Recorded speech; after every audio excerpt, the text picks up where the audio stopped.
ഗാൽവൻ സൈനിക സംഘർഷത്തിന് ശേഷം വഷളായ ഇന്ത്യ ചൈന ബന്ധത്തിൽ പുതിയ വഴിത്തിരിവിന് സാധ്യതയേകി വിദേശകാര്യമന്ത്രി ഡോക്ടർ എസ് ജയശങ്കർ ചൈനയിലെത്തി. സംഘർഷത്തിന് ശേഷം ഇതാദ്യമായാണ് ഒരു ഇന്ത്യൻ വിദേശകാര്യമന്ത്രി ചൈന സന്ദർശിക്കുന്നത്. ഇരു രാജ്യങ്ങളും തമ്മിൽ തുറന്ന കൂടിക്കാഴ്ചകളുടെ കൈമാറ്റം ആവശ്യമാണെന്ന് എസ് ജയശങ്കർ വ്യക്തമാക്കി.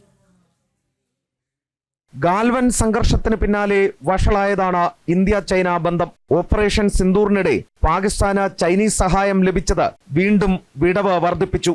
എന്നാൽ അടുത്തിടെ കേന്ദ്ര പ്രതിരോധ മന്ത്രി രാജ്നാഥ് സിംഗ് ചൈനയിലെത്തി ചില കൂടിക്കാഴ്ചകൾ നടത്തിയിരുന്നു. പിന്നാലെയാണ് വിദേശകാര്യമന്ത്രി എസ് ജയശങ്കർ ചൈനയിൽ എത്തിയത്. ചൈനീസ് വൈസ് പ്രസിഡന്റ് ഹാൻ ഷെങ്ങുമായി ജയശങ്കർ കൂടിക്കാഴ്ച നടത്തി.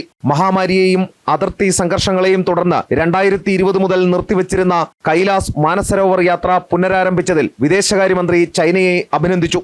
അതിർത്തി മേഖലയിലെ തർക്കങ്ങളടക്കം എസ് ജയശങ്കറിന്റെ യാത്രയിൽ ചർച്ചയാകും. കേന്ദ്ര വിദേശകാര്യമന്ത്രിയുടെ ചൈന സന്ദർശനം ഇന്ത്യ ചൈന ബന്ധത്തിൽ പുതിയ അധ്യായത്തിന് തുടക്കമിടുന്നു എന്നാണ് വിലയിരുത്തപ്പെടുന്നത്. അതിർത്തി സംഘർഷങ്ങളുടെ കൈപ്പേറിയ സാഹചര്യങ്ങൾക്കിടയിലും തുറന്ന ആശയവിനിമയത്തിലൂടെയും സഹകരണത്തിലൂടെയും ബന്ധം മെച്ചപ്പെടുത്താൻ ഇരു രാജ്യങ്ങൾക്കും കഴിയുമോ എന്നും കണ്ടറിയണം. എസ് ശ്രീകാന്ത്, ജനം, ഡൽഹി.